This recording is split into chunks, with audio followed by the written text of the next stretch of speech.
दोस्तों 2026 की अमरनाथ यात्रा को लेकर इस बार जो तैयारी चल रही है उनमें से कुछ अपडेट्स ऐसे हैं जिनके बारे में बहुत कम लोगों को पता है।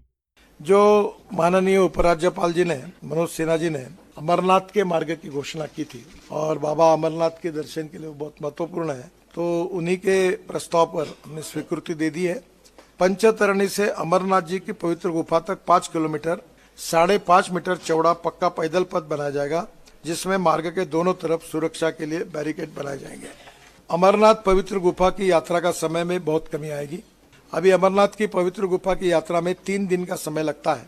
इस मार्ग में निर्माण से श्रद्धालु वाहन से श्रीनगर से अमरनाथ गुफा की यात्रा 8 से 9 घंटे में पूरी करेंगे। इस मार्ग में शेषनाग और पंचतरणी के बीच 10.8 किलोमीटर का टनल बनाया जाएगा, जिससे यात्रियों को भूस्खलन से राहत मिलेगी। दरअसल आज भी ज्यादातर यात्री अमरनाथ यात्रा को वही पुरानी कठिन चढ़ाई, ना के बराबर मोबाइल नेटवर्क और मौसम पर निर्भर रहने वाली सफर के रूप में देखते हैं, लेकिन ग्राउंड पर धीरे धीरे एक बड़ा बदलाव चल रहा है। दोस्तों बालटाल रूट पर पहली बार सेमलेस 5G कनेक्टिविटी लगाई जा रही है। दूसरी तरफ पहलगाम और बालटाल रूट को सिर्फ रिपेयर ही नहीं बल्कि चौड़ा भी किया जा रहा है। वहीं खतरनाक मोड़ पर नए क्रैश बैरियर्स और सेफ्टी रेलिंग्स भी लग रहे हैं। और सबसे बड़ी बात, महागुना स्टॉप के नीचे एक ऐसा टनल प्रपोजल डिस्कस हो रहा है जो फ्यूचर में इस पूरे रूट की ट्रैवल एक्सपीरियंस को बदल सकता है। लेकिन कहानी सिर्फ यहीं तक नहीं है। दरअसल इस वक्त एक और प्रोजेक्ट साइलेंटली प्लानिंग स्टेज में पहुंच चुका है, जिसका नाम शायद आपने सुना हो, बालटाल होली कैब रोपे प्रोजेक्ट। लगभग 11.6 किलोमीटर लंबा ये प्रपोज्ड रोपे अगर टाइमलाइन के हिसाब से आगे बढ़ता है तो पहली बार बालटाल बेस कैंप से गुफा के पास तक पहुंचने का पूरा स्ट्रक्चर बदल सकता है। दोस्तों इस वीडियो में हम देखेंगे कि 2026 की अमरनाथ यात्रा में ग्राउंड पर क्या बदलाव है, कौन से प्रोजेक्ट पर एक्चुअल काम चल रहा है और बालटाल से होली कैप तक प्रपोज्ड रोपे अभी किस स्टेज में पहुंच चुका है। तो चलिए शुरू करते हैं इस साल की यात्रा के सबसे बड़े अपडेट से। दरअसल 2026 की अमरनाथ यात्रा इस बार 3 जुलाई से शुरू होकर 28 अगस्त तक चलेगी। लेकिन इस साल सिर्फ यात्रा की डेट ही इंपॉर्टेंट नहीं है, बल्कि रूट पर दिखने वाले बदलाव भी काफी बड़े हैं। दरअसल पिछले कुछ सालों में यात्रियों की सबसे बड़ी परेशानी थी संकरे रास्ते, स्लिपरी ट्रैक्स और कम्युनिकेशन प्रॉब्लम।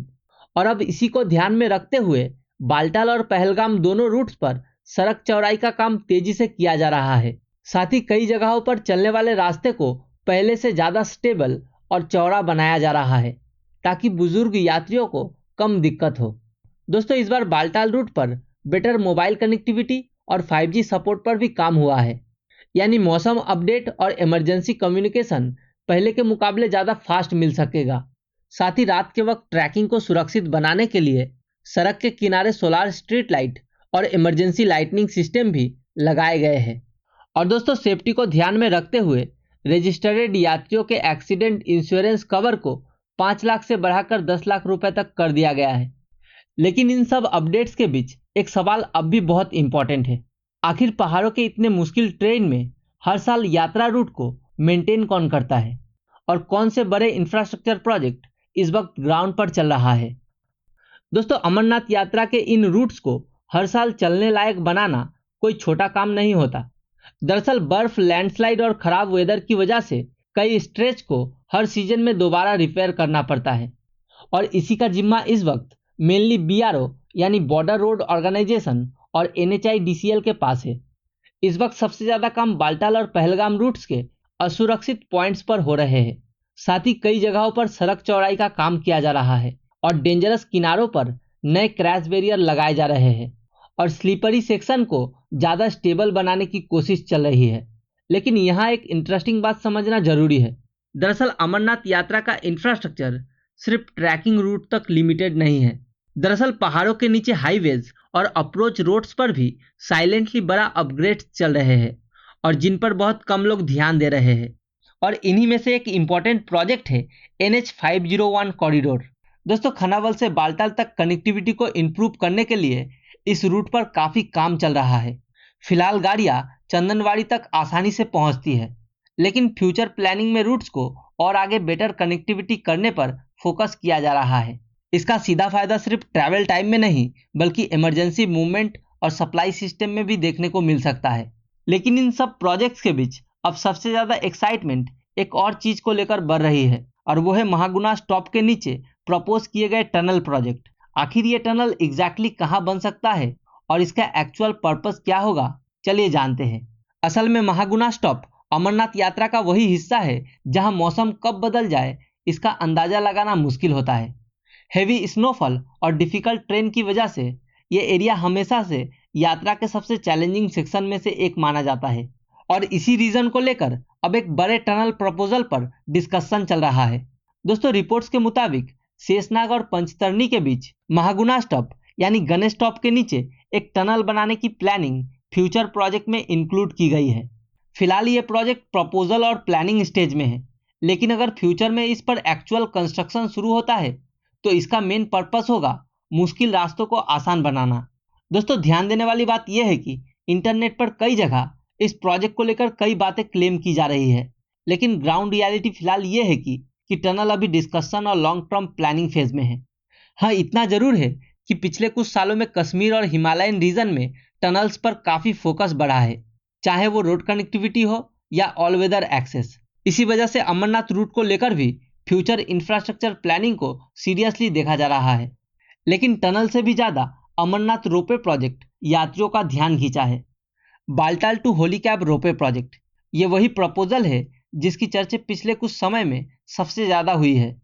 लेकिन इंटरेस्टिंग बात यह है कि बहुत लोग अभी इसके एक्चुअल रूट और करंट स्टेटस को क्लियरली नहीं जानते।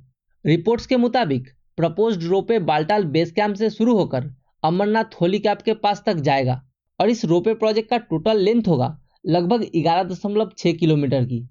दोस्तों, अभी बालटाल रूट पर यात्रियों को काफी खड़ी चढ़ाई और डिफिकल्ट ट्रैकिंग सेक्शन से गुजरना पड़ता है। इसी वजह से बूढ़े, बच्चे और बीमार यात्रियों के लिए ये रूट काफी चैलेंजिंग माना जाता है और शायद इसी प्रैक्टिकल डिफिकल्टी को देखते हुए रोपवे प्रपोजल को सीरियसली इवैल्यूएट किया जा रहा है। लेकिन दोस्तों, फिलहाल ये प्रोजेक्ट कंस्ट्रक्शन स्टेज तक नहीं पहुंचा है। अभी गवर्नमेंट की तरफ से डीपीआर यानी डिटेल प्रोजेक्ट रिपोर्ट के लिए प्रोसेस और टेंडर पर काम हुआ है, यानी ग्राउंड पर रोपवे टावर्स लगाने या कंस्ट्रक्शन स्टार्ट होने वाली सिचुएशन अभी नहीं है। और हाई अल्टीट्यूड ट्रेन की वजह से इस प्रोजेक्ट का काम अभी आसान नहीं माना जा रहा, क्योंकि ये पूरा एरिया लगभग 3800 मीटर से ज़्यादा ऊंचाई पर है, जहां साल की कई महीने बर्फ से ढके रहते हैं। इसी वजह से अगर सब कुछ प्लान के हिसाब से चला तो रिपोर्ट्स के मुताबिक प्रोजेक्ट को कंप्लीट होने में अभी भी 4 से 5 साल लगेंगे। लेकिन सवाल ये है कि अगर फ्यूचर में ये रोपवे कंप्लीट होता है तो अमरनाथ यात्रा का ओवरऑल एक्सपीरियंस कितना बदल सकता है और इस रोपवे का सबसे ज़्यादा असर किन यात्रियों पर पड़ेगा। दोस्तों, अगर फ्यूचर में Baltal to Holy Cave ropeway project actual में कंप्लीट होता है तो इसका सबसे बड़ा असर उन यात्रियों पर देखने को मिल सकता है जो उम्र और हेल्थ कंडीशन की वजह से कठिन चढ़ाई करने में परेशानी महसूस करते हैं। दरअसल आज भी कई श्रद्धालु सिर्फ इसीलिए अमरनाथ यात्रा का प्लान नहीं बना पाते क्योंकि उन्हें बालटाल रूट की कठिन चढ़ाई और हाई अल्टीट्यूड जर्नी को लेकर डाउट रहती है।